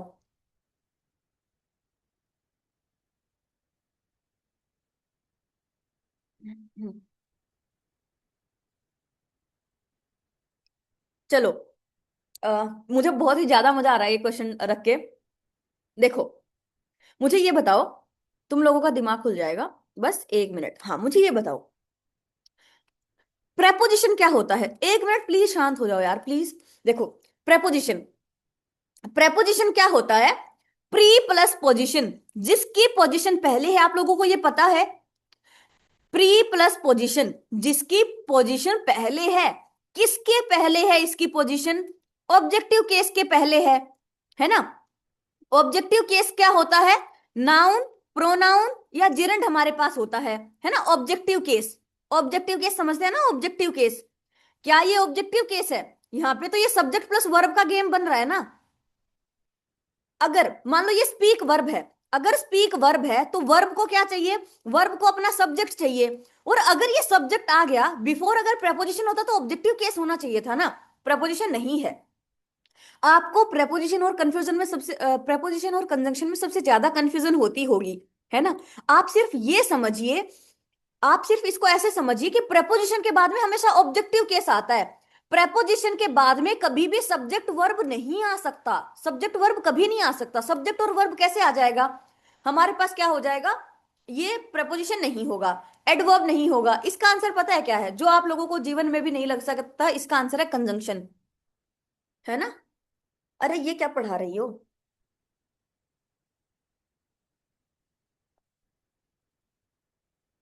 आंसर की मिल जाएगी मोहित सैनी, बेचैन मत हो। सुनो सुनो, क्यों है, अरे बताती हूँ, सुनो।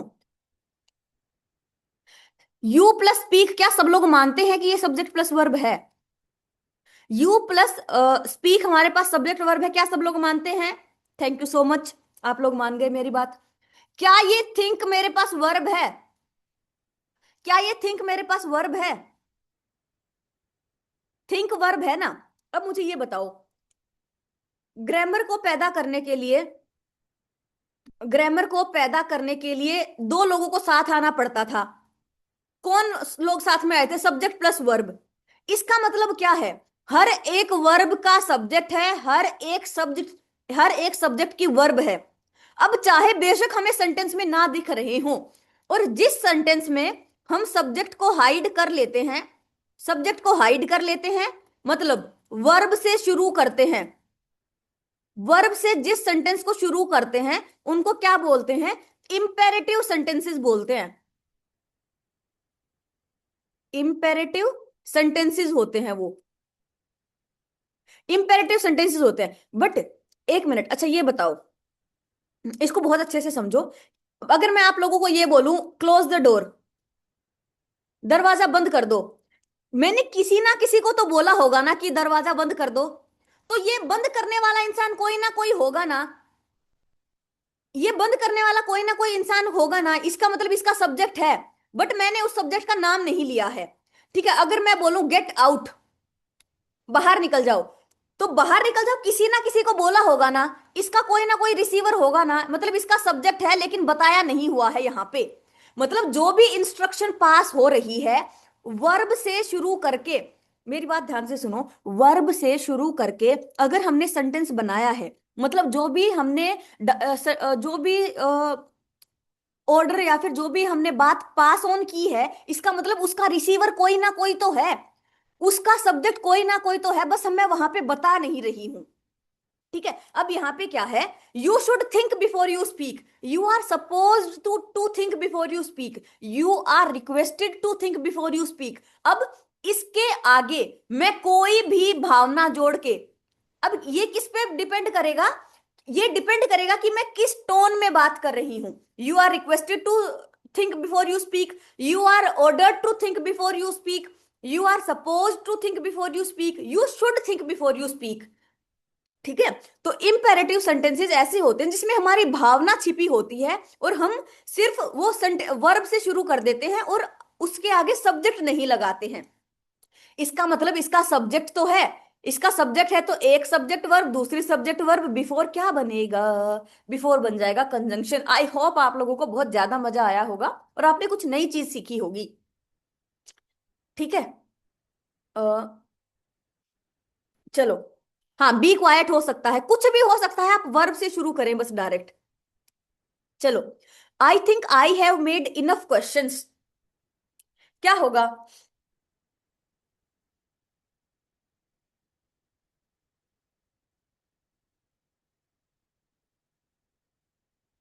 देखो अब, I think I have made questions, मुझे लगता है कि मैं क्वेश्चंस बना चुकी हूं। कितने क्वेश्चंस बना चुकी हूं? Enough questions. इस इनफ को रिप्लेस करके देखो, मैनी लगा के देखो। I think I have made many questions, I think मुझे लगता है कि मैं इनफ क्वेश्चंस बना चुकी हूँ, बतेरे क्वेश्चंस बना चुकी हूँ, काफी क्वेश्चंस बना चुकी हूँ। तो क्वेश्चंस को क्वालिफाई कर रहा है, क्वेश्चंस हमारे पास क्या है? नाउन है, नाउन को क्वालिफाई करने के लिए क्या चाहिए? एडजेक्टिव चाहिए। अब मैं एक और स्टेटमेंट यहां पे लिखती हूँ, I think I have made enough, I think मैं काफी बना चुकी हूं। यहां पे इनफ क्या है? I think I have made enough, मुझे लगता है कि मैं इनफ बना चुकी हूं। मेड कितना? मेड कितना? इनफ। मेड क्या है? वर्ब, वर्ब को क्वालिफाई करने के लिए क्या चाहिए? एडवर्ब चाहिए। ठीक है, अब अगर इसके बाद में कोई नाउन नहीं आ रहा है तो ये एडवर्ब हो जाएगा, अगर इसके बाद में नाउन आ रहा है तो क्या हो जाएगा? एडजेक्टिव हमारे पास हो जाएगा। ठीक है, चलो, swimming is my favourite way to relax after a long day. इसके लिए मैंने आपको बताया था, देखो ये सेम क्वेश्चन पीवाईक्यू में आया हुआ है, हमारी गलती नहीं है। आइडियली टू प्लस रिलैक्स दोनों के नीचे अंडरलाइन होना चाहिए था, तब हमारे पास सही क्वेश्चन होता। लेकिन पीवाईक्यू में सेम तरीके से क्वेश्चन आया हुआ है, इसलिए हमें भी चेंज करना पड़ा है। ठीक है, तो क्या होगा?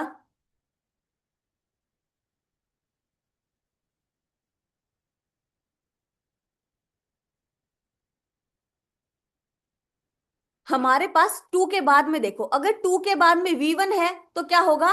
टू के बाद में V1 है तो इन्फिनेटिव होगा। और टू के बाद में अगर यहाँ पे रिलैक्सिंग होता या फिर कुछ और होता, लाइक नाउन या प्रोनाउन होता, तो क्या होता? प्रेपोजिशन होता। अब यहाँ पे हमारा इन्फिनेटिव है। चलो, stirring the soup she noticed it was starting to boil. मतलब सूप को हिलाते हुए उसने नोटिस किया कि वह उबलना शुरू हो गया है। सूप को हिलाते हुए, है ना? और जब हुए हुए की सेंस आती है तो हमारे पास क्या होता है? पार्टिसिपल होता है। ठीक है, it is important to study. क्या होगा? It is important to study. It क्या होगा?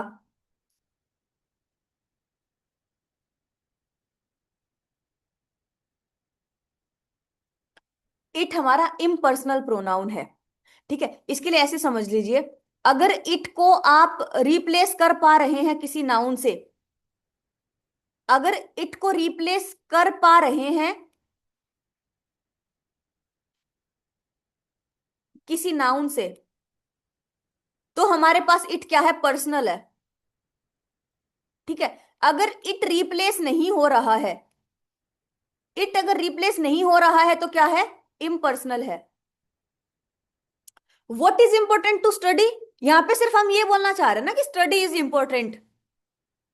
तो यहाँ पे इट हमारे पास, इट को हम रिप्लेस नहीं कर पा रहे हैं किसी नाउन से, तो हमारे पास क्या होगा? नहीं कर पा रहे हैं तो इम्पर्सनल हमारे पास हो जाएगा। चलो, टू ब्लेज द ट्रेल क्या होता है? ब्लेज द ट्रेल का मतलब होता है to start a movement. Blaze the trail का मतलब होता है टू स्टार्ट अ मूवमेंट। इसके लिए ना देखो, जब इनिशियली जब जंगलों में लोग जाते थे ना, तो वो क्या करते थे? वहां पे मार्किंग्स कर देते थे पेड़ों वगैरह पे, पेड़ वगैरह पे। तो कोई भी मूवमेंट स्टार्ट कर रहे थे, मतलब आप जा रहे हो तो पीछे से कोई भी आदमी आएगा, उसको रास्ता मिल जाएगा। टू ब्लेज द ट्रेल का मतलब होता है टू स्टार्ट अ मूवमेंट। अब देखो, a bull in a China shop. Bull का मतलब क्या होता है? सांड। और चाइना क्या है? चाइना, चाइना की जो शॉप है, तो चाइना का माल तो वैसे भी बहुत डुप्लीकेट सा होता है ना, हल्का सा होता है, बहुत बहुत नाजुक सा होता है। तो हमारे पास चाइना शॉप क्या है? इसका मतलब क्या है? डेलिकेट सिचुएशन को हम रेफर कर रहे हैं, है ना? तो a clumsy person in a delicate situation, बहुत नाजुक सी सिचुएशन में कोई बेढंगा सा आदमी घुस गया है बीच में ही, तो हमारे पास ए आंसर इसका हो जाएगा। बाइट समवंस हेड ऑफ का मतलब क्या होता है? बाइट समवंस हेड ऑफ क्या होगा? Respond to someone with anger that is often sudden and unprovoked. किसी को बहुत गुस्से में मतलब बाइट समवंस हेड ऑफ मतलब आपने उसका दिमाग खा लिया है। अगर आपने उसका दिमाग खा लिया है तो क्या होगा? वो बहुत एंगर में मतलब रिस्पॉन्ड करेगा ना। तो ए आंसर हमारे पास हो जाएगा। एन आई ओपनर क्या होगा? एन आई ओपनर क्या होगा? आंखें खुल गई हैं जिस चीज को लेके, तो अ शॉकिंग रिविलेशन, कुछ ऐसी चीज रिवील हुई है जिससे आंखें खुल गई हैं। द लास्ट स्ट्रो का मतलब क्या होता है? आखिरी straw. The final problem in a series of problems that makes the situation intolerable. जिससे कोई भी सिचुएशन इनटॉलरेबल लगती है, वो प्रॉब्लम्स की फाइनल सीरीज हमारे पास होती है, लास्ट स्ट्रो। ठीक है, तो हमारे पास क्या हो जाएगा? हमारे पास आंसर हो जाएगा डी।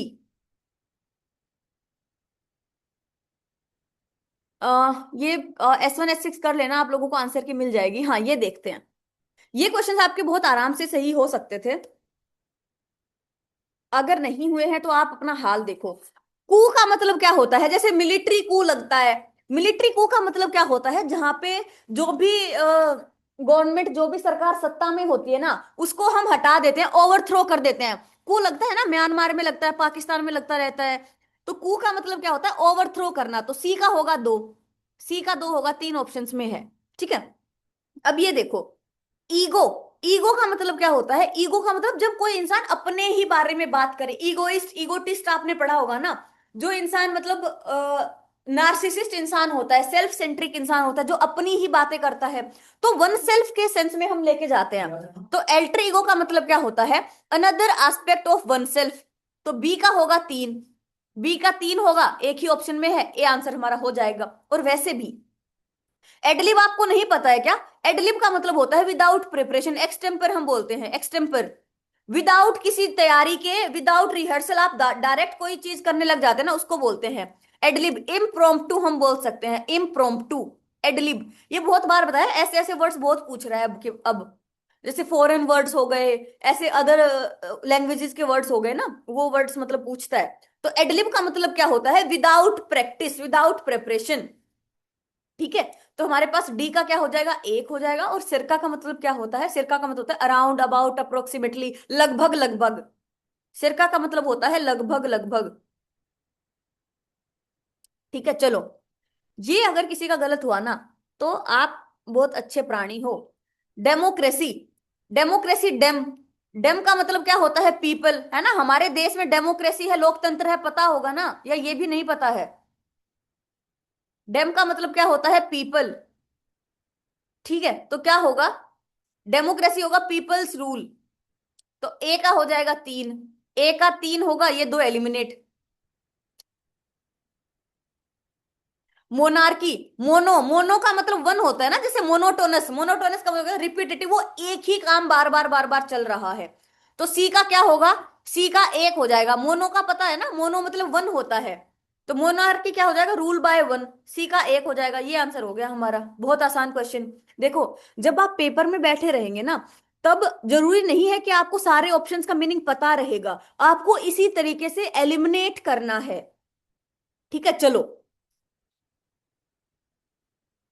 पर्सोनिफिकेशन, पर्सोनिफिकेशन क्या होता है? मानवीकरण। मतलब किसी, देखो, हम अगर चंदा मामा बोलते हैं, तो क्या चंदा मामा है? चांद तो एक मतलब नेचुरल वो है ना, नेचुरल कोई चीज है, लेकिन हमने उसको एक ह्यूमन की तरीके से ट्रीट किया है, हमारे साथ रिश्ता बना के, है ना? तो पर्सोनिफिकेशन क्या होता है? नेचुरल चीजों को, प्राकृतिक चीजों को हम मानव का रूप दे देते हैं, उसको बोलते हैं मानवीकरण। तो पर्सोनिफिकेशन क्या होगा? Giving human traits to inanimate objects. तो डी का हो जाएगा एक, डी का एक हो जाएगा। ठीक है, अब हाइपरबोल, हाइपर, हाइपर का मतलब आपको पता है ना? एग्जेजरेट करना। हाइपरबोल का मतलब क्या होता है? किसी चीज को एग्जेजरेट करना, बढ़ा चढ़ा के बताना। ठीक है, तो सी का क्या हो जाएगा? हाइपरबोल, हाइपर बोलना ना, हाइपर सबको पता है, ज्यादा ज्यादा से रिलेटेड होता है। हाइपर टेंशन होता है, हाइपर टेंशन का मतलब क्या है? ज्यादा टेंशन हो रही है। तो हाइपर का मतलब क्या होता है? एग्जेजरेट करना। चार हो जाएगा, सी का चार हो जाएगा। सी का चार, एक ही ऑप्शन में है हमारे पास। ठीक है, सिमिली का मतलब क्या होता है? सिमिली का मतलब होता है कंपैरिजन करना। ठीक है, कंपैरिजन यूजिंग लाइक और एज। ठीक है, सिमिली का मतलब होता है अनुप्रास तो नहीं होता, वो तो रिपीटेशन होता है। ठीक है, सिमिली का मतलब होता है कंपैरिजन करना। मेटाफर का मतलब क्या होता है? मेटाफर, इंप्लाइड कंपैरिजन जब होता है, उसको हम मेटाफर बोलते हैं। दो ऑप्शन में है, लेकिन पर्सोनिफिकेशन के हिसाब से हमने ये तो एलिमिनेट कर ही लिया ना। चलो, ये आपके पॉलिटी में आप लोग पढ़ोगे, स्टिल अभी पढ़ लो। बताइए क्या होगा सर? देखो, सब जुडाइस, जुडाइस में जज जैसा साउंड आ रहा है ना, जज, जुडिशियल, ऐसा कुछ साउंड आ रहा है। हमें कुछ नहीं पता, तुम ये मान के चलो इसमें से हमें कुछ भी नहीं पता है। लेकिन सब जुडाइस में क्या आया है? जुडिशियल, इसमें जुडिशियल यहाँ पे ही आया है। तो डी का मैं करके आऊंगी तीन। मुझे एकदम ये मान के चल रही हूँ कि मैं नील हूं, और मुझे कुछ नहीं आता है, फिर भी मुझे पेपर अटेम्प्ट करना है। ठीक है, तो सब जुडाइस, जुडाइस, जज, जज जैसा साउंड आ रहा है ना, तो जुडिशियल इसी में है, तो डी का होगा तीन, डी का तीन होगा, एक ही ऑप्शन में है, ये हो जाएगा हमारे पास। ठीक है, ए का क्या मतलब होता है? हैबियस कॉर्पस का मतलब होता है to have the body of, to have the body of. इसका मतलब अगर आपको किसी ने डिटेन कर लिया ना, मतलब आपको मान लो किसी ने अरेस्ट कर लिया, ये हमारे पास रिट्स होती हैं जिनको हम पॉलिटी में पढ़ते हैं। अगर आपको किसी ने अरेस्ट कर लिया, तो आपको 24 घंटे के अंदर अंदर किसी कोर्ट में आपको ले जाना पड़ेगा, मतलब कोर्ट के आगे आपको प्रस्तुत करना पड़ेगा पुलिस वालों के द्वारा। उसमें मतलब जो ट्रेवल टाइमिंग्स जो है ना वो हटा दी जाती हैं। ट्रेवल टाइमिंग्स को छोड़ के 24 घंटे के अंदर अंदर आपको कोर्ट में पेश करना पड़ेगा। ठीक है, to have the body of, इसका मतलब क्या होता है, इन फ्रंट ऑफ कोर्ट, या फिर इन कोर्ट आप बोल सकते हो। कोर्ट में आपकी बॉडी को ले जाना पड़ेगा 24 घंटे के अंदर अंदर। ठीक है, तो हैबियस कॉर्पस का मतलब क्या होता है प्रोटेक्शन अगेंस्ट अनलॉफुल डिटेंशन। अगर आपको ऐसे ही डिटेन कर लिया है और 24 घंटे में अगर आपको मैजिस्ट्रेट के पास लेके जाना पड़ेगा, इसका मतलब क्या है, आपको प्रोटेक्शन मिलेगी ना। आपको ऐसे ही कोई उठा के जेल में नहीं डाल सकता है। 24 घंटे में जज के सामने लेके जाएंगे और पता चल जाएगा कि आपने कोई भी क्राइम नहीं किया है। तो हेबियस कॉर्पस क्या हो जाएगा, 4 हमारे पास हो जाएगा, देख लेना। चलो, ये भी बहुत ज्यादा आसान। वर्क का मतलब क्या होता है, वर्क का मतलब होता है ट्रुथ। क्या सबको पता है ये? वेरेसियस अनुराग सर ने करवाया था।